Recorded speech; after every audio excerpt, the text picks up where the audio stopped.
In the wondrous, vibrant kingdom of Neander, the people had always depended on the mighty roaring river.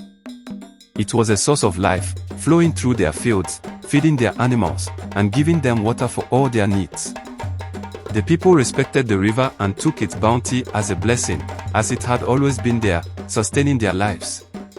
One year, however, the rains failed to arrive, and the once mighty river dwindled to a mere trickle. As the sun bore down with unyielding heat, Neander's fields dried up, cattle grew thin, and the villagers began to fear for their survival. The people wondered what they could have done to offend the river, and they grew anxious and weary. In this time of trouble, a quiet girl named Oma stepped forward. Oma was known in her village for being gentle and thoughtful, always listening more than she spoke. She had a gift that was passed down from her late mother. She could understand the river. When she was a child, her mother had taught her that the river was more than water, it was a spirit that could feel, respond, and communicate. Only Oma could hear its whispers, its moods, and its silence. Oma's father, Boko, was a respected fisherman who loved his daughter dearly, but he also feared for her. He had always known about her gift, yet he worried that others might not understand or accept it. However, as the drought grew worse and the village's desperation mounted, Boko realized that Oma might be their only hope. Reluctantly, he allowed her to try to speak to the river and discover why it had abandoned them. Before setting off, Oma visited her grandmother, Nia, who was wise in the ways of the old traditions.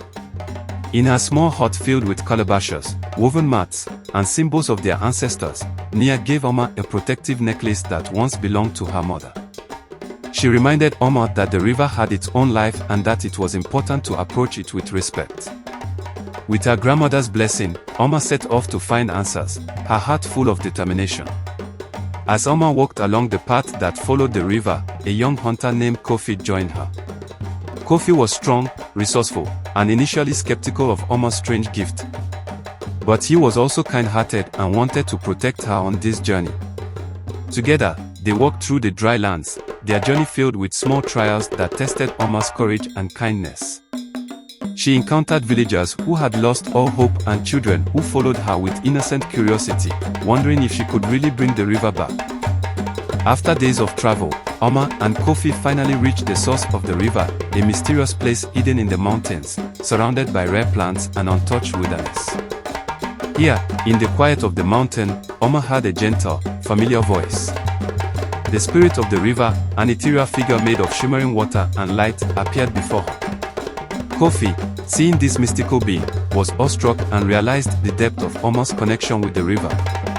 The spirit explained to Oma that the river had been drying up because the people of Neander had forgotten to respect it. Over the years, they had taken the river's gift for granted, forgetting to honor the spirit that sustained them. The spirit was sad but willing to forgive if the people could show their sincerity and gratitude once more. With a heavy heart but newfound resolve, Oma returned to the village. She stood before the villagers, gathered under the shade of a great baobab tree, and shared the river spirit's message.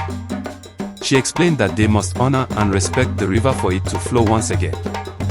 Her father, who had once feared her gift, now looked on with pride and respect.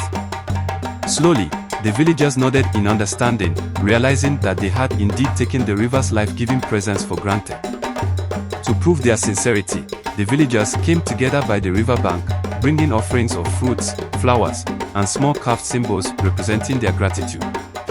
With her grandmother's guidance, Oma led a ritual of renewal, singing a song her mother had taught her, a song of harmony and unity. Kofi, deeply moved, joined in with the others, bowing his head in respect. As the last notes of Oma's song faded, a gentle rain began to fall. It started as a light sprinkle, then grew into a steady downpour.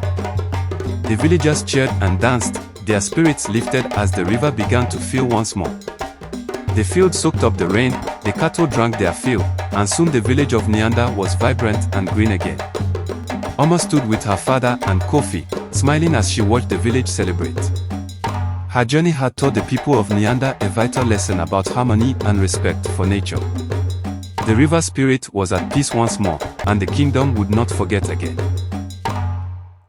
Yes, I know you enjoyed watching this video. Do make sure you like, comment, and share to others who actually need to listen to this wonderful story.